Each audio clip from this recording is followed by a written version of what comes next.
ओम शांति। प्रजापिता ब्रह्मा बाबा की वाणी 23 जून 2022। ये मुरली का सेकंड पार्ट है। इस मुरली में ब्रह्मा बाबा ने बच्चों के प्रश्नों के जवाब दिए हैं। पहले पार्ट में बाबा से पूछा था कि बाबा की पदरामणि क्या 1926 में हो गई थी, और आत्मा की चढ़ती कला क्या है और उतरती कला क्या होती है। और बाबा से सतयुग, त्रेता, द्वापर, कलयुग जो ओम का चित्र बाबा ने बताया था उसकी डिटेल और गहराई बाबा से और पूछी थी। सेकंड पार्ट में बच्चों ने बाबा से प्रश्न किया, त्रिशूल का अर्थ क्या है।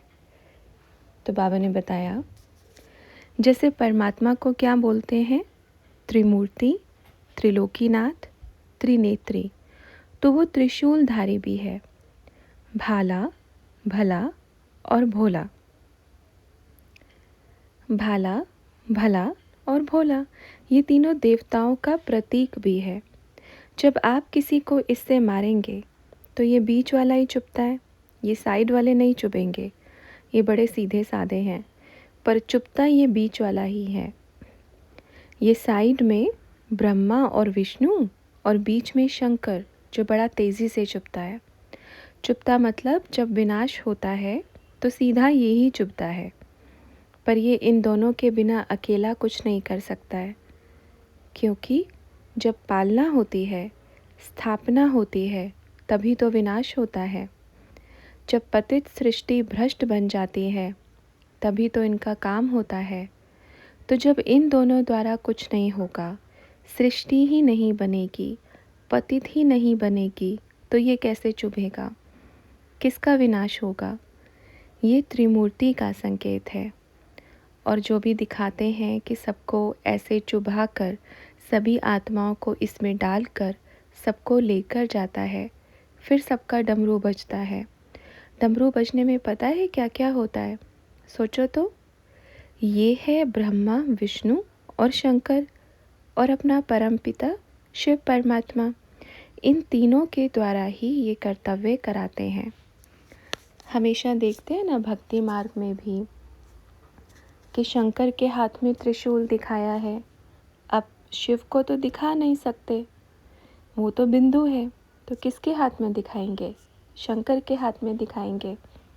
अब शंकर को बैल पर दिखाते हैं कि शंकर की सवारी नंदी है। अब शिव तो बिंदी है, वो तो नंदी पर बैठ भी जावे तो दिखेगा ही नहीं, तो इसीलिए ब्रह्मा पर शिव की सवारी दिखाई है। तो शंकर को नंदी पे दिखाया है, ठीक है। शंकर को बैल पर दिखाते हैं कि शंकर की सवारी नंदी है। अब शिव बिंदी है, वो नंदी पर बैठ जावे तो दिखेगा नहीं, इसलिए ब्रह्मा पर शिव की सवारी और शंकर को नंदी पे दिखाया है। लेकिन इस संसार को, देहधारी को देखने की जो आदत पड़ गई है, उसके अनुसार भक्ति मार्ग में क्या दिखाया है, शंकर को बैल पे दिखा दिया है। अब बैल सूक्ष्म वतन में क्या करेगा, सूक्ष्म वतन में बैल होवे तो उसको चारा भी चाहिए, पानी भी चाहिए, वो सब कुछ तो करेगा। तो सूक्ष्म वतन में बैल क्या करेगा, इसलिए शंकर की सवारी किस पे दिखाई है, बैल पे दिखाई है। क्योंकि शिव तो अपना परम पिता परमात्मा बिंदु रूप में है, वो बैठता तो मस्तक पे है, इंसान को बैल दिखा दिया है।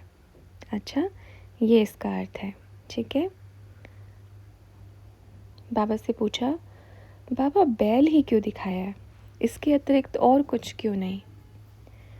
तो बाबा ने कहा, भक्ति मार्ग में गाय को क्या दिखाते हैं, माँ, और बैल को उस रूप में दिखाया है कि जो जानवरों में सबसे उच्च कोटि का है। इंसान जाति में इंसान को सबसे ऊंच दिया है, पर जो जानवर होते हैं उसमें सबसे ऊंचा स्थान गाय को दिया है। तो गाय का आप कुछ भी कर लो, मेल फीमेल, जैसे स्त्री पुरुष, ऐसे गाय बैल, तो इसलिए उनको दिखाया है कि ये ऊंच स्थान है, इसलिए पुरुष की तुलना बैल से की गई है। देखो, गाय को कामधेनु के रूप में दिखाया है, सबकी मनोकामनाएं पूर्ण करने वाली कामधेनु, लेकिन बैल पे शिव की सवारी दिखाई है। अब बैल तो पुरुष है, क्योंकि सबसे पहला तन बाबा किसका लेता है? पुरुष का लेता है। गाय तो नहीं दिखाई, गाय सेकंड नंबर पे दिखाई है कि कामधेनु सबकी मनोकामनाएं पूरी करने वाली, लेकिन शिव की सवारी पुरुष पे ही दिखाते हैं, अर्थात बैल पे ही दिखाते हैं। ठीक है, पुरुषों में बोलते हैं उत्तम बैल से तुलना, और शक्ति में माँ के रूप में गाय से तुलना। समझ में आया? अच्छा, फिर बाबा से पूछा, बाबा का नाम शिव ही क्यों है? ब्रह्मा बाबा ने कहा, अच्छा ये किसके सवाल आ रहे हैं भाई? अच्छा, मैया के? मैया का तो पता है, तो संतुष्ट क्यों नहीं है? जिसका शव नहीं वही शिव है, जिसका शव नहीं वही शिव है। शिव नाम अर्थ सहित है। जिसका शरीर रूपी शव नहीं है उसी को ही शिव कहा जाता है। जिसका शरीर रूपी शव नहीं है उसी को ही शिव कहा जाता है।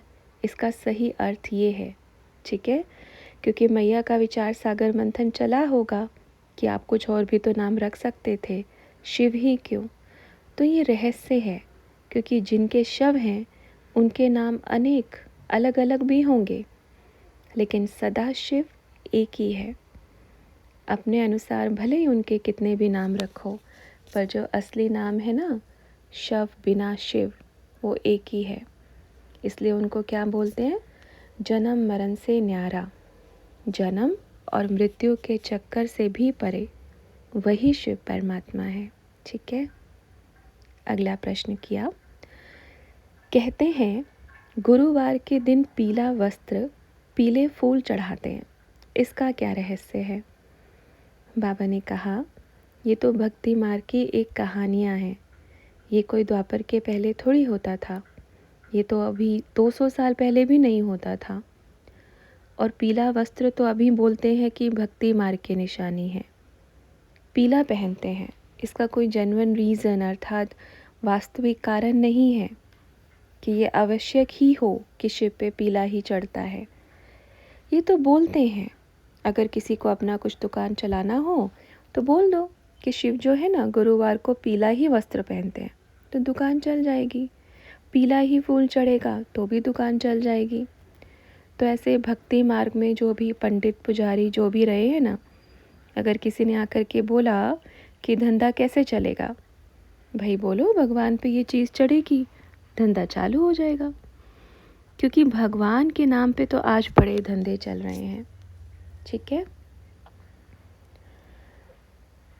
अपना शिव बाबा तो इतना प्यारा है, आप लाल गुलाबी पीला हरा जो भी चढ़ाओ सब स्वीकार है। वो कभी ऐसे नहीं सोचता है कि आज गुरुवार है तो मुझे पीला ही चाहिए या मुझे सफ़ेद ही चाहिए, मुझे ये ही चाहिए। जिसने दिल से जो दिया वो भावना देखता है, उसको कलर से कोई लेना देना नहीं है। अगर वो रंगीन होता तो शरीर में अच्छे से रह कर के रंगीन बनता, लेकिन वो तो इन सब चीज़ों से परे है, इन सब स्थिति से, रंगों से, इन सब से परे है। कई बच्चे बोलते हैं कि बाबा से पीले कलर की लाइट निकल रही है या लाल कलर की निकल रही है, हरे कलर की निकल रही है, ये निकल रही है। ये तो एक मन के बहलाने वाली एक कल्पना है। हम विचारधाराओं को बदल रहे हैं कि हम भगवान को कैसे याद करें और उससे कैसे कलर की लाइट निकलेगी। आपने कभी सही में देखा है कि जाके कि कैसे कलर की लाइट दे रहा है? उसको कुछ नहीं, वो एकदम सदा सिंपल है। हाँ, आपके मन ने जो स्वीकार किया आपको वो ही मिलेगा। अब ये ज़रूरी नहीं कि जो आपके मन ने स्वीकार किया वो वही दे रहा है तो वो वैसा ही है। अब आपके मन ने कोई दूसरा रंग स्वीकार किया है तो ये भी नहीं कि आपके मन को उसने संतुष्ट किया है, पर वो वही है ये भूल जाओ। ठीक है, सबके मन की भावना सुनता है, सबसे प्यार करता है। आपको लाल रंग चाहिए तो वो लाल देगा, वाइट चाहिए तो वाइट देगा, पर ये सोच दिमाग से निकाल दो कि वो लाल ही होगा या वो वाइट ही होगा या वो हरा ही होगा, ठीक है। वो अपने आप में जो है वो कभी किसी को बताता नहीं, ठीक है। वो आपके मन को संतुष्ट ज़रूर करेगा, पर वो जैसा है अपने आप में है ना उसको, इसलिए बोलते हैं कि तेरी गतमत न्यारी है।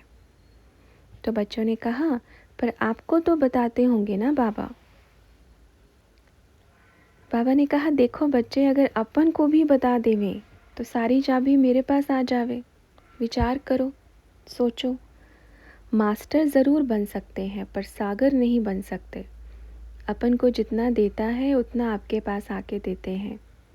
हाँ, लेकिन जितना उन्होंने बोला कि ये आपके पास रहेगा, देना नहीं है।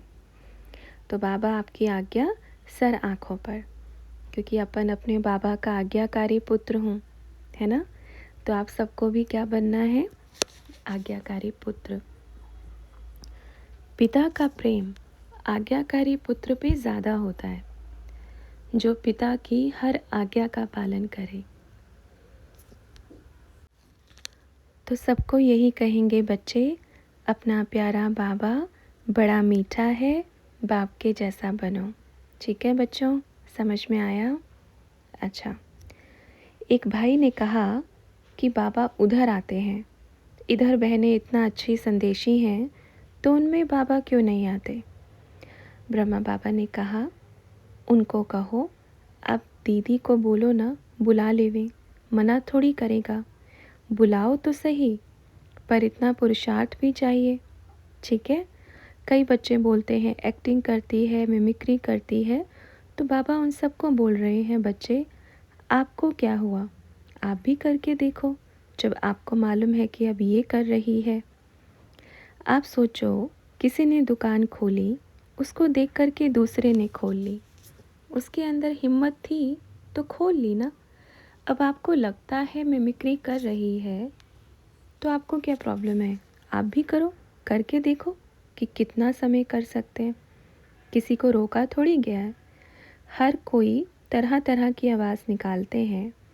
आपके पास तो ऐसी आवाज़ निकालने वाले बहुत बच्चे बैठे हैं, तरह तरह की आवाज़ें निकालते हैं, और भी कहाँ कहाँ बैठे हैं। तो आपको क्या प्रॉब्लम है? आप करो, करके देखो, छुट्टी है सबको। अच्छा।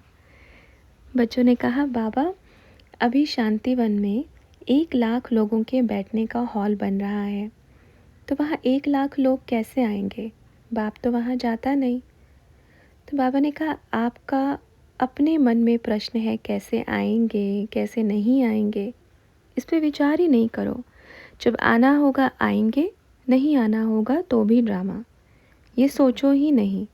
बस ड्रामा को बड़े प्यार से साक्षी होकर के देखो कि वहाँ कौन आएगा कौन नहीं आएगा। अच्छा। फिर बाबा से पूछा, अव्यक्त वाणी में आया है पहाड़ों में रहना पड़ेगा, क्यों लगेगी? तो बाबा ने कहा, क्यों लगने का टाइम नहीं आया ना, क्यों भी लगेगी। और दूसरी बात यह है, पहाड़ों पे जाना पड़ेगा। अब कौन से पहाड़ों पे जाना पड़ेगा ये थोड़ी बताया है। आप बोलते हैं आबू में, अब बाबा 10 स्थान का नाम बना करके आबू रख देवे। अब बताओ, अभी ऐसे आबू 10 बना देवे तो कौन से आबू में क्यों लगेगी? हाँ, ये है कि क्यों तो लगेगी, स्थान अभी नहीं बताएंगे, ठीक है। वो तो लगेगी ही लगेगी, पहाड़ों में बैठ कर के तपस्या भी करनी पड़ेगी। पर जिस बच्ची ने ये सवाल पूछा है ना, उनको पहले बोलो, जब तक निश्चय नहीं तब तक क्या होगा। आप चाहेंगी कि मैं एकदम संतुष्ट हो जाऊं, जब तक बुद्धि में निश्चय नहीं होगा, बाप की याद नहीं होगी, तो कैसे होगा बताओ? क्योंकि निश्चय में ही विजय है। निश्चय बुद्धि बच्चे ही देखो। कोई बच्चे ये बोलते हैं कि बाबा आप मेरे इस सवाल का जवाब दे दोगे ना, तभी मैं मानूंगा कि आप हो। तो बाबा कहेगा कि आपको बिल्कुल नहीं देगा जवाब। क्यों दे आपको? अपन कोई निश्चय थोड़ी कराएंगे, आपको तो और संशय में डालेंगे। ये तो देखें कि भाई आपके अंदर ताकत कितनी है। भाई आपके सवाल का जवाब मिला तो आप निश्चय करोगे, मतलब डीएनए मांग रहे हैं। लो बताओ कि आप सही में मेरे बाबा हो। आजकल का ज़माना ही उल्टा हो गया है, तो उन बच्चों को बाबा क्या कहेगा? अगर आपके ये सवाल का बाबा ने जवाब दे दिया और आपने कहा कि हम मानेंगे कि अब आप मेरे बाबा हो, तो कल को आपके दिमाग में कोई और सवाल आएगा। फिर आप कहोगे अगर लास्ट इस सवाल का जवाब दे दिया तो मैं मान जाऊंगा। अब वो भी दिया, तीसरी बार फिर सवाल आ जाएगा। इसलिए हम पहले से ही फुल स्टॉप लगा रहे हैं। बाप को मालूम है पर जवाब नहीं बताएगा। अगर आप ये कहेंगे कि मेरे को तभी निश्चय होगा, अच्छा, फिर बच्चे सवाल का जवाब जानने के लिए क्या बोलते हैं? मेरे को निश्चय तो पक्का है, पर ये सवाल का जवाब मिल जाता तो बहुत अच्छा होता, जानने के हिसाब से, है ना? तो ये भी सूक्ष्म रूप में क्या है? ये भी सूक्ष्म रूप में संशय है। इसलिए बाबा सवाल का जवाब देगा, क्योंकि ड्रामा में सवाल का जवाब देना भी नूंद है। अगर एक सवाल का जवाब बाबा को 2 दिन बाद का देना है और आप 2 दिन पहले मांग रहे हो, और दूसरी बात क्वेश्चन पेपर आउट कर रहे हैं, तो चीटिंग हो जाएगी ना। अब आप बोलोगे मधुबन में क्यों लगेगी? भल लगेगी, ज़रूर लगेगी, ये पक्का है, पर कब लगेगी, कैसे लगेगी, ये नहीं बताएंगे। अब ये है कि आपका पेपर होगा, पेपर तो होगा, पर कौन से स्कूल में होगा ये कैसे बताएंगे? पेपर तो होता ही है ना, क्या क्या सवाल आएंगे आपके पेपर में वो थोड़ी बताएंगे। हाँ, जिनका समय है वो ज़रूर बताएंगे। अच्छा, जिन बच्चों ने सवाल पूछा है उनको कहना निश्चय बुद्धि। आपको निश्चय हुआ तो सारे सवालों के जवाब मिल भी जाएंगे और बाप वेलकम भी करेगा। संशय के हिसाब से पूछेंगे तो फिर संशय में ही रहो। वर्तमान समय में बाबा ने क्या कहा कि बाप किसी को निश्चय कराने के लिए नहीं आए हैं। एक एक को बैठ कर के निश्चय कराए, वो ये समय नहीं है, क्योंकि समय की सीमा बड़ी तेज़ी से दौड़ रही है। अगर आप बच्चों को एक एक को बैठ कर के निश्चय कराएंगे तो जो इतने करोड़ों की भीड़ लगी है उनको समय कब देंगे? पेपर ही आत्मा का है, अपने को क्या समझना है? आत्मा समझना है। आत्मा समझ के बैठो तो सारे पेपर इजी हो जाएंगे। पर क्या समझ रहे हैं? देह समझ रहे हैं, शक्ल देख रहे हैं, धर्म देख रहे हैं। ये कौन सा प्यार है? इसको प्यार कहेंगे क्या? अच्छा, फिर बाबा से और प्रश्न किए कि बाबा से पूछा आत्मा का कोई कलर होता है क्या? आत्मा का कोई कलर होता है क्या?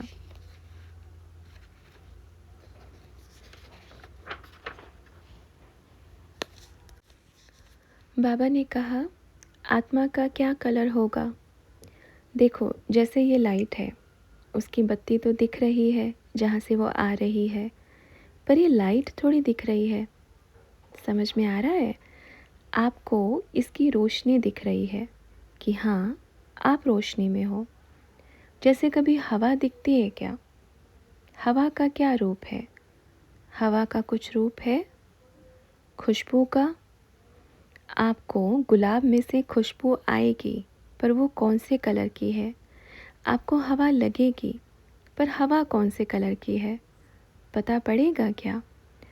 अगर आपने बोला वाइट है तो बाबा आपको वाइट ही दिखाएगा कि आत्मा वाइट है, क्योंकि आपने यहाँ पे बुद्धि में फिट कर दिया कि आत्मा का कलर वाइट है। अगर कोई दुनिया में कहेगा आत्मा लाल रंग की है तो उसको लाल ही दिखाई देगी। परमात्मा लाल रंग का है तो लाल ही है। अच्छा, हरे रंग की आत्मा है तो आत्मा कैसे दिखाई देगी? हरी दिखाई देगी। जैसे फूल की खुशबू दिखाई नहीं देती, फूल की खुशबू का कोई रंग नहीं होता, हवा का कोई रंग नहीं होता। ये बत्ती आपने उस कलर की लगाई है तो लाइट भी उसी कलर की निकल रही है। आप बदल दो लाइट दूसरे कलर की तो उसमें दूसरे कलर की लाइट निकलेगी। तो ये आपकी सोच के अनुसार है। अगर सोचा कि आत्मा वाइट कलर की है तो आप वाइट ही देखोगे। किसी ने कहा आत्मा हरे कलर की है तो आपको हरे कलर का ही साक्षात्कार हो जाएगा। लाल रंग की है तो आपको उसी का साक्षात्कार हो जाएगा। वास्तविक हर चीज़ की खुशबू आपको अनुभव होगी। गुलाब की खुशबू आपको महसूस होगी, पर खुशबू का रंग नहीं दिखाई देगा। ये मोगरे का फूल है, इसकी खुशबू आएगी। कलर वाइट है, पर खुशबू थोड़ी वाइट होगी। इसकी अलग खुशबू है, इसका कलर भले अलग है, पर इसकी खुशबू दिखने में कैसी है? आपने सोचा वाह, मोगरे का फूल वाइट है, तो हमने अनुमान लगाया खुशबू भी वाइट होगी। इसलिए बोलते हैं परमपिता परमात्मा एक ऐसी शक्ति है, ऐसी पावर है कि आप उसको महसूस करो, बस उसकी खुशबू को। वो ऐसी ताकत है, पर वो कैसे रंग का है ये आप जैसे भी इमेजिन करो कर लो। आपको जैसे देखना है, उसको जिस रूप में देखना है आप देख लो। आपको उसी रूप में वो दिखेगा, उसी रूप में आपको अनुभव कराएगा। पर ये मत मानना कि जो मुझे दिखा है बस वही उसका असली रूप है। और दुनिया चाहे 1000 आकर के बोले कि परमात्मा हरा है, पीला है, नीला है, लाल है, वो झूठ होगा, क्योंकि आपके अनुभव के अनुसार उसने आपको साक्षात्कार कराया है। उसके अनुभव के अनुसार उसने उसको साक्षात्कार कराया है। इसलिए बाबा को सही रीति से समझना। आज जो पूरा ब्राह्मण परिवार बोलता है कि हमने बाप को सब जान लिया, पूरी तरह से जान लिया, कभी सागर को आप खाली नहीं कर सकते। सागर के अंदर आपके हाथ में जितने मोती आए, आपने उतनों को देखा है और आपने सिर्फ उतने मोती को ही जाना है, पर और तो नीचे अथाह है।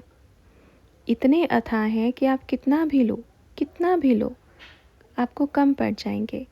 और आप सोचोगे बस सागर से इतने ही मोती निकले, बस यही सब कुछ है। ये नहीं होता। लेकिन एक बात सोचो, उसके इतने मोतियों ने इतने लोगों का जीवन बदल दिया, इतनों का परिवर्तन कर दिया। संपूर्ण मोती जिसको मिल जाएंगे वो क्या कमाल करके दिखाएगा। वंडरफुल बात है ना। संपूर्ण तो मिलेंगे भी नहीं, संपूर्ण के आधे भी मिल जावे तो भी क्या हो जाएगा सोचो। पर अभिमान भी इतना ही आएगा। जैसे आज इतने से मोती लेकर के सबको कितना अभिमान है कि हमने बाबा को जान लिया, हमने पूरी तरह भगवान को पहचान लिया। हमारे जैसा भगवान को आज तक किसी ने जाना नहीं। हमारे यहीं भगवान आ सकता है और कहीं भगवान नहीं आएगा। मुट्ठी भर मोती पे इतना घमंड आ गया। अगर वो आधा ही दे देता तो विचार करो क्या होता। इसलिए बाप अपने बच्चों की रग रग को जानता है। जितना उनको लगेगा उतना ही देगा, ना उससे ज़्यादा ना उससे कम। तो अब ये अच्छी बात है कि उसने एक्स्ट्रा आप बच्चों को मिलेगा, लेकिन संपूर्ण नहीं मिलेगा, याद रखना। वहाँ से ज़्यादा मिलेगा, ज़्यादा रूप में मिलेगा, पर आप कहोगे कि पूरा मिले, ऐसा नहीं हो सकता। तो बाबा को कहा अष्टरत्नों को तो पूरा मिलेगा ना बाबा। बाबा ने कहा नहीं, अष्टरत्नों को भी पूरा नहीं मिलेगा। हाँ, इस संसार में सबसे ज़्यादा अष्टरत्नों को मिलेगा, सबसे ज़्यादा जिसको बोलते हैं, लेकिन बाबा कभी खाली नहीं होगा। पूरा का मतलब यही होता है ना कि सब कुछ आ गया। सागर तो अखुट है। इस संसार में सबसे ज़्यादा जिसको कहेंगे वो अष्टरत्नों को ही मिलेगा। सब मिलेगा ऐसा नहीं, पर सबसे ज़्यादा मिलेगा ये होगा। फिर उसके नीचे सब उससे नंबरवार पुरुषार्थ अनुसार चलेंगे। क्योंकि बच्चे इस ज्ञान को समझने के लिए बुद्धि भी तीव्र चाहिए, महीन बुद्धि चाहिए। अब सारा संसार अष्टरत्नों के आधार पर चलता है, ये मानते हैं। अब तक भी ये संसार, ये पूरा 5000 साल का जो चक्र है, वो अष्टरत्नों के बिना नहीं चल सकता। हाँ, सप्त ऋषियों का भी यही गायन है। 7 ऋषियों का एक गायन होता है। तो अष्टरत्नों के आधार पर ही पूरे संसार का चक्र घूमता है और वो एकदम बैलेंस होता है, पूरा बैलेंस। किंतु जब विनाश का समय होता है तो अष्टरत्न इकट्ठे होके साइड हो जाते हैं, फिर वो पूरा सरेंडर हो जाते हैं। बाबा, अब आपको जो करना है करो। विनाश के पहले तक वो सब कुछ संभालेंगे। इतना जहाँ जहाँ मार्जिन होगी, जैसे घर मकान गिरने वाला है, मार्जिन है, यहाँ एक टेप लगा देंगे तो बच जाएगा। ऐसे हर कोशिश, पूरी से पूरी कोशिश करेंगे। पर जब देखेंगे कि अब तो घर गिरने वाला है, अब हम नहीं बचा सकते, तो अष्टरत्न घर को खाली कर देते हैं और बाहर चले जाते हैं। अब जिसको तोड़ना फोड़ना है, बाबा करो। ये अष्टरत्नों की कमाल है। सोचो, पूरे 5000 साल का ड्रामा ये अष्टरत्नों के आधार पर चलता है। लेकिन हमारा पुरुषार्थ भी बहुत मायने रखता है। वर्तमान में आप उन्हीं की पालना में पल रहे हो। भाग्यशाली हो कि अष्टरत्न को बनाने वाला भी आपका है और अष्टरत्न के मन के भी आपके पास हैं। भले पूरे नहीं हैं, पूरे अभी तक नहीं मिले, पर जगह जगह सबका कार्य चल रहा है। तो ये आप बच्चे विशेष पूरा अटेंशन रखें कि हमें वर्तमान समय कौन मिला है। गर्व होना चाहिए हमें, कितने भाग्यशाली हैं। नशा उतरना ही नहीं चाहिए। ऐसा नशा होना चाहिए, ऐसी खुशी होनी चाहिए, ऐसा बाबा से प्यार होना चाहिए। वाह, ये उतरे हुए चेहरे किसी के नहीं होने चाहिए, क्योंकि वर्तमान समय की जो पालना है, जो प्यार है, जो हिम्मत शक्ति है, वो और किसी के पास नहीं है। सब लड़ रहे हैं आपस में। आप देखना, कहीं भी बाहर जाओगे, किसी भी ब्राह्मण परिवार में देखो, दुनिया में देखो, लड़ाई शुरू हो गई, झगड़े शुरू हो गए, तनाव ऐसा बढ़ गया कि अगर ज़ोर से खींचा तो सब कुछ टूट के बिखर जाएगा। ऐसा तनाव हो चुका है संसार में। हर छोटी छोटी बात पे झगड़े होंगे, लड़ाई झगड़े, मारा मारी होगी। तो ये पूरी तरह से तनाव हो चुका है। लेकिन आप बच्चे किसके साथ हो? सोचो, विचार करो। ऐसा नशा, ऐसी खुशी कि आपके साथ कौन है? माधव है ना? कौन है माधव? अर्जुन बोलते हैं, हे माधव, अब क्या करना है? हे माधव, अब आगे का मार्ग दिखाओ। तो माधव कहेगा, जी हाँ जी, हम आज्ञाकारी हैं, आपके भी और बाप के भी। तो ये वही लीला है, ठीक है। मुट्ठी भर पांडव बैठे हैं और उधर पूरी सेना है। तो निश्चित है कि विजय पांडवों की ही है, क्योंकि माधव साथ में है। इसलिए ऐसी खुशी, ऐसा नशा कभी उतरे ही नहीं, ठीक है बच्चों। अच्छा, खुश हो ना? सभी बच्चों को बोलना बाबा का बड़ा मीठा मीठा याद प्यार, और ये भी कहना कि ये नहीं सोचे कि जो इधर बैठने वाले हैं वही अर्जुन है। जिनको बाबा से प्यार है, जिनको संपूर्ण निश्चय है, जो बाप की छत्र छाया में है, वो हर एक अर्जुन है। अर्जुन संशय बुद्धि नहीं होते, अर्जुन तो निश्चय बुद्धि होते हैं। फिर बाबा से पूछा, बाबा, कृष्ण का जन्म और अंतिम विनाश दोनों में से पहले क्या होने वाला है? कृष्ण का जन्म और अंतिम विनाश दोनों में से पहले क्या होने वाला है? तो बाबा ने कहा, देखो, जब 70% आत्माएं समाप्त हो जाएंगी तब कृष्ण का जन्म होगा। अंतिम विनाश तो तब कहेंगे जब 111 से शुरू होगा। अब आप अंतिम बोल रहे हैं। हाँ, एडवांस पार्टी की भी जब परम धाम में चली जाएंगी तभी अंतिम विनाश होगा। तो किसी ने कहा, कृष्ण का जन्म तो मधुबन से भी बहुत दूर होगा। बाबा ने कहा, हाँ, वहाँ से दूर होगा। जब सबको साक्षात्कार होगा, कृष्ण के जन्म से पहले सारे संसार को साक्षात्कार होगा, जो जिसको मानते हैं उसी रूप में, ठीक है। और एक ऐसा स्तंभ बनेगा धरती से आकाश के बीच में, उसी में ही सबको सब दिखेगा, और ऐसी लाइट होगी ना, सब उसके पास दौड़े आएंगे। फिर एक नारा लगेगा, भगवान सृष्टि पर आ गया। वो जो साक्षात्कार होगा वो अंतिम साक्षात्कार होगा। फिर किसी ने पूछा, वो तो मधुबन से ही होगा ना। बाबा ने क्या कहा, मधुबन अब क्या है वो देखो, पूरा संसार मधुबन बनने वाला है। ठीक है, पहले तो मधुबन खाली होगा, पहले मधुबन साफ सुथरा होगा, फिर बाबा उधर जाएगा, फिर सबकी दौड़ी लगेगी और स्तंभ कहाँ बनेगा, सृष्टि के बीच में। जो ये संसार है ना, भारत को ही लगाओ, भारत के बीचों बीच स्तंभ बनेगा। स्तंभ कहाँ बनेगा, सृष्टि के बीच में। जो ये संसार है ना, तो भारत के बीचों बीच स्तंभ लगेगा और आप बीच में ही बैठे हैं और साक्षात्कार भी होगा। हाँ, और वहाँ पर भी, क्योंकि कुछ समय के लिए बाबा चक्कर लगाने जाएगा तो सबसे आवाज़ निकलेगी कि बाबा मधुबन में गया, बाबा मधुबन में गया। फिर सब दौड़ेंगे मधुबन में। फिर मोस्टली जो ब्राह्मण बच्चे हैं वो पहुँच तो जाएंगे, तो फिर वहाँ क्या होगा, ज्वालामुखी फट जाएगा, बाप निकल के आ जाएगा, बाबा जा कर के चक्कर लगा कर के निकल के आ जाएगा, लास्ट में ज्वालामुखी फट जाएगा। इसलिए बोलते हैं ना, पांडव पहाड़ों पर गल मरे। गल मरे नहीं, जल मरे, जल मरे बोलते हैं। तो बच्चों ने कहा, फिर तो कोई भी नहीं बचेगा। बाबा ने कहा, हाँ कोई भी नहीं बचेगा, कुछ बच्चे अपने आप किनारे हो जाएंगे। आप सोचो, इतनी तबाही में नन्हे मुन्ने बच्चे बच जाएंगे, उनको कौन बचाएगा।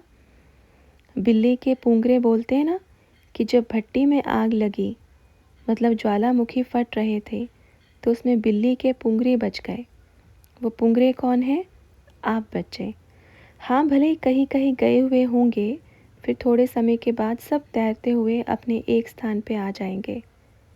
ये बड़ी अच्छी कहानी, ये कहानी नहीं है, एक सत्य घटना है। सुनने में कितना अच्छा लग रहा है, पर जब आने वाले समय में ये प्रैक्टिकल होगा ना, तो सबकी स्थिति देखना। ऊपर नीचे तो होगी, पर जिनको निश्चय होगा ना, उनकी स्थिति कभी नहीं हिल सकती। बाबा, वहाँ लोग कह रहे हैं कि कुछ भी हो जाए हम तो मधुबन छोड़ के नहीं जाएंगे। तो बाबा ने कहा, तो नहीं छोड़ो, कोई बात नहीं, बिल्कुल नहीं छोड़ो। जब खाने को नहीं बचेगा तब देखते हैं कि मधुबन कैसे नहीं छूटेगा। कोई बात नहीं, अच्छा है, ये संकल्प भी दृढ़ है। अब यहाँ आने के लिए बहुत बच्चे ऐसे बोलते थे कि चाहे हमारी सांस भी क्यों ना निकल जाए, पर हम इधर नहीं आएंगे। ऐसे बच्चे भी बोलते थे, पर आए, मिल के गए, आज निश्चय भी है, सेवा भी कर रहे हैं। अब बताओ उनका क्या करोगे आप। ऐसे भी बच्चे थे कि चाहे कुछ भी हो जाए, हम दीदी को, बाबा को, हम मधुबन को छोड़ेंगे ही नहीं, कभी नहीं छोड़ेंगे। पर जब बाप ही मधुबन वाला है, जिसके लिए हर स्थान छोड़ा, क्या उसके लिए हम मधुबन नहीं छोड़ेंगे। आप भी तो आए ना, संकल्प कितना दृढ़ था, पर आ गए। अभी तो बहुत आएंगे, पर रुकेंगे वही जो पुंगरे होंगे। ठीक है। आप बच्चों को आज सतगुरुवार की बधाई हो, सतगुरु के सच्चे सच्चे बच्चों को। किसी के जन्मदिन पर केक नहीं बनाना। अब किसी का जन्मदिन नहीं, ना मरण दिन, शरीर का जन्मदिन नहीं।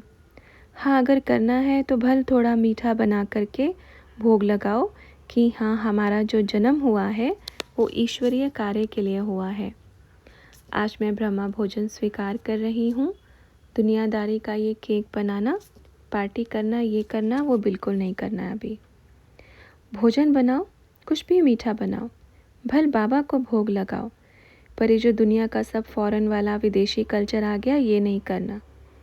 तो आप कौन हो, देसी हो विदेशी हो, कौन हो पहले बताओ। आजकल तो ब्राह्मण परिवार में भी सब कुछ, पहनना भी विदेशी, खाना भी विदेशी, देसी सब भूल गए। उनको बोलो जो देसी हैं तो देसी ही रहे, वही सत्युग में आएंगे।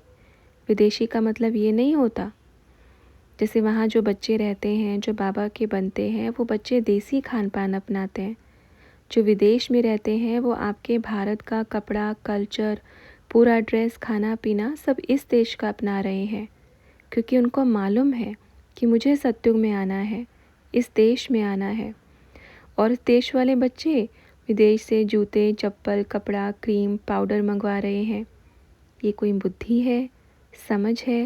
ये तो मूर्खता है। आपके देश में क्या कमी है? यहाँ के लोग नहीं जी रहे हैं क्या? जो गरीब बच्चे हैं,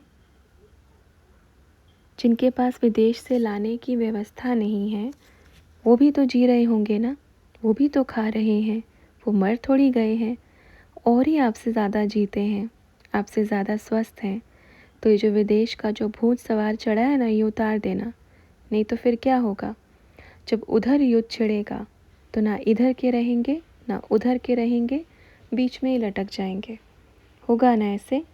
क्योंकि ये बाबा ने थोड़ी बोला था कि आप विदेश में जाओ, फिर उधर से बोलेंगे, फिर कहेंगे मोदी जी बचाओ हम फंस गए हैं। मोदी जी ने थोड़ी बोला था कि आप विदेश की टिकट कराओ। कहेंगे कमाने के लिए गए थे। जब मना किया जा रहा है, मालूम है कि युद्ध छिड़ने वाली है, फिर भी क्या बोलते हैं? आओ मोदी जी हमें बचाओ। शरीर से बाहर निकलने के बाद ऐसी ऐसी चीज़ें दिखाई पड़ती हैं, सूक्ष्म से सूक्ष्म संकल्प मालूम पड़ता है, पर इधर आकर के थोड़ी बताएंगे कि वो बच्चा ऐसे सोच रहा था। तो ये तो युद्ध की शुरुआत हो जाएगी।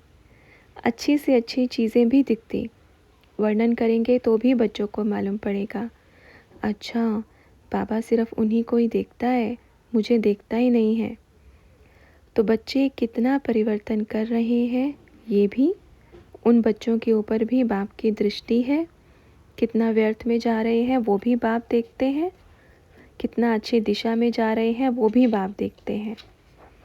तो जैसे ही शरीर से बाहर निकले, सब कुछ नज़ारे हैं। अभी कहीं जनक बच्ची अपना कार्य कर रही है, अंतिम समय में देखना, ये जो शक्ल देखते हैं ना, जिसको सब देख करके अभी गुस्सा कर रहे हैं, यही आधार बनेगी अभी आगे चल के। देखो जब बच्चे बोलते हैं अंतिम समय में सब माँ को याद करेंगे, माँ का आह्वान करेंगे, मम्मा आ जाओ आ जाओ, पर जब वो आ जाएगी तो हर कोई उसको पहचान नहीं पाएगा। कल भी देखना क्या तरह तरह के भोग लेकर के ऊपर पहुँचेंगे, आओ मम्मा खा लो। जब शरीर में है तो गलानी, पर बोलते हैं भोग खाने आओ। अब बताओ मम्मा भोग खाने कैसे जाएगी? मम्मा अपने शरीर में बैठी है ना। अगर मानो, अगर वो सोच रहे हैं कि मम्मा के अंदर ताकत भी तो होनी चाहिए कि वतन में आकर के सबका भोग स्वीकार करे, तो ताकत तो है, इस शरीर में है, बैठी है। वहाँ जाएंगी, देखेंगी कि अलग अलग प्रकार के भोग आए हैं, बच्चे लेके आए हैं, पर जब इधर आती है तो सबकी घृणा की शिकार बनती है। सब कैसे दृष्टि से देखते हैं, बस शक्ल देखते हैं। अच्छा ये भी सोचते हैं कि बाबा आप आते तो हो, पर उसमें क्यों आए? उसका चेहरा तो ऐसा है, मैं तो बड़ी सुंदर दिखती हूँ, आप मेरे में आ जाते। ऐसी ऐसी बच्चियाँ सुन सुन के बड़ी हंसी आती है। तो बताओ ऐसी ऐसी बच्चियाँ कहती हैं कि मैं कितनी सुंदर दिखती हूँ, तो देखो बार बार अपनी शक्ल देखेंगी। ये बाहर की सुंदरता है, पर जो अंदर सुंदरता है वो कहाँ गई? बाबा को बोलते हैं अंतर्यामी, तो वो सुंदर भी अंदर से देखेगा। इसलिए भगवान को बाहरयामी का टाइटल कभी नहीं मिला। कभी कहा कि भगवान बाहरयामी है? देखा कभी कि बाहरयामी है? बाहर को देखेगा तभी किसी के घर में आएगा क्या? अब भक्ति मार्ग में शबरी को कैसा दिखाया हुआ है? जंगल में रहती थी, एकदम भील के जैसे, दांत भी टूटे हुए ऐसा दिखाते हैं, पर राम ने उसी के झूठे बेर खाए। क्या राम ने देखा कि इसकी शक्ल कैसी है? नहीं, लेकिन क्या देखा? इतने सालों की तपस्या कि रोज़ बेर लेने जाती थी, चक चक के देखती थी, कहीं मेरे राम को खट्टा तो नहीं लगे, मुंह खराब हो जाएगा। मीठे बेर चक चक के रखती थी, रोज़ उसकी ये सेवा थी। ये होता है प्रेम। इसलिए परमात्मा को गरीब निवास बोलते हैं, अंतर्यामी बोलते हैं। अंतर्यामी का मतलब ये नहीं कि वो अंदर की बात। बाबा ने क्या कहा, जानता भी है, लेकिन जो अंदर की दिल होती है उसको देखता है, इसलिए उसको अंतर्यामी का नाम दिया गया है। क्योंकि वो अंदर की दिलों को देखता है, बाहर को नहीं देखता, शक्ल सूरत नहीं देखता। इसलिए बाबा क्या बोलते हैं, आत्मा समझो। लेकिन सबने क्या समझा, शरीर, देह समझा। बाबा ने कहा देही समझो। सबने ई की मात्रा मिटा दी और सब देह समझने लगे। तो सब बच्चे होशियार हैं। जैसे बोलते हैं कि बाबा को कुछ पता ही नहीं है, इसलिए ई की मात्रा ख़त्म करो तभी तो पूरा बनेगा। तो ये भी वंडरफुल कहानी है। नहीं तो देखो, वंडरफुल बात है, ये तो ड्रामा में था, ये तो होना ही था, ये फिक्स था। ये तो सोच लो, बाप ने समय दे दिया तो दे दिया, लेकिन उसके दूसरे पक्ष की बात अगर बुद्धि हो तो एक बच्चा, इतना अच्छा बच्चा, इतने समय से सेवा की, चलो वो बाहर थोड़ा टहलने चला गया, आप उसका इंतज़ार तो करो कि वो आएगा, कुछ बताएगा, कुछ सुनाएगा। पर नहीं, बताने सुनाने से पहले ही क्या कर दिया कि ये हमारे घर का मेंबर नहीं है। मतलब 30-35 साल से था, पर अचानक से वो बाहर थोड़ा घूमने क्या चला गया, मिलने चला गया बाबा से, तो लिख के दे दिया कि ये यहाँ रहने के लायक नहीं बचा। भाई क्या हुआ उसमें, उसमें कांटे थोड़ी लगा दिए जगह जगह कि जो यहाँ पे आएगा तो सबको चुभेंगे। ये भी क्या है, घर का बच्चा कभी रूठ के चला जाता है तो माँ बाप ढूंढने निकल जाते हैं। जब घर का बच्चा कुछ भी कैसे भी हो, झगड़े में भी जाएगा तो माँ बाप ढूंढने निकलेंगे, जगह जगह बोलेंगे, मेरे बच्चे को देखा, कहाँ गया, कहाँ गया मेरा बच्चा, लेके आएंगे, मनाएंगे। ऐसे नहीं कहेंगे कि आप जाओ। यही तो वंडरफुल है ना। इसका मतलब ये था कि कभी आपको घर के परिवार का सदस्य माना ही नहीं था, मतलब कभी आपको प्रेम हुआ ही नहीं। और बाबा तो जैसे साकार में बच्चे कभी मिलने आते थे, 2-2 साल तक छुट्टी करते थे, तो अपन इतनी चिट्ठियाँ लिखते थे, हर 3 मास में, 2 मास में चिट्ठी लिखते थे। बच्चे कहाँ गए, कहीं मर तो नहीं गए, अगर ज़िंदा हो तो वापस चिट्ठी लिखो, अपन आपका इंतज़ार कर रहे हैं, कहीं माया ने मार तो नहीं दिया, वापस चिट्ठी लिखो। कहाँ 2 बरस के बाद किसी का चिट्ठी आता था तो पढ़ते थे, अच्छा बच्चा ज़िंदा है, थोड़ी सी सांस बची है, माया ने बहुत मार दिया है, अब उसको संजीवनी बूटी देनी है। तो फिर मुरली की संजीवनी बूटी देते थे, ज़िंदा तो रहेगा ना। तो ऐसे भी बच्चे थे। बच्चियाँ भी ऐसे होती थी, चली जाती थी, बोलती थी बाबा हम सेवा करने जा रही हैं, फिर आती ही नहीं थी। ढूंढते थे, घर में पत्र भेजो, चिट्ठी भेजो, कहाँ गई। फिर 2 वर्ष के बाद पता पड़ता था, बाबा माया ने खींच लिया, अपन ने शादी कर ली, एक बच्ची भी हो गई। अब ऐसे भी बच्चे आए तो अच्छा, फिर बाबा जब वो बच्ची बड़ी हो जाएगी फिर अपन आएंगे। तो अब तो माया ने नाक से पकड़ के मुंह को गिरा दिया, अब उठने में तो टाइम लगेगा। तो सकार में बड़े ऐसे खेल पाल चढ़े, बड़ी अच्छी अच्छी बच्चियाँ भी चली गई, पर बाबा ने छोड़ा नहीं, फिर भी बुलाया, चलो कोई बात नहीं, वापस आ जाओ। फिर भी आई बच्चियाँ, इसको प्रेम बोलते हैं। और आपके इधर से कोई बाहर निकला तो गया, मतलब क्या हुआ, तो ये प्यार नहीं होता, ये परिवार नहीं। परिवार तो अपन सब ने मिल के बनाया, मम्मा ने बनाया, बाबा ने बनाया, शिव बाबा ने बनाया। कोई बच्चा कितने भी वर्ष बाहर रहे, फिर भी बुलाने की ताकत है, सुधारने की हिम्मत रखी। कभी अपने पास कोई ऐसा बुक नहीं रखा था कि अपन ने जिस पे लिख के दे दिया कि ये फलाना निष्कासित हो गया, जाओ अब आप इधर नहीं आना। बाबा तो बोलते थे गिर गए ना बच्चे, चलो कोई नहीं, फिर उठ जाओ, गिर गए फिर उठ जाओ, जब तक सांस है, जब तक जिंदा है, उठते जाओ, भल कितने बार भी गिरो। ये बाबा का प्यार है। बाबा तो सबको शेरनी बनाना चाहते थे, बन जाते थे बकरी। बताओ, भेड़ बकरी। सत्युग में क्या करेंगे, भेड़ बकरी तो शेर का भोजन बन जाती है। अच्छा बच्चों, अभी अपन जाते हैं, फिर मिलेंगे। आप बच्चे अपना ध्यान रखो, बाबा को याद करो, तो बाबा आप ही ध्यान रखेगा। अच्छा।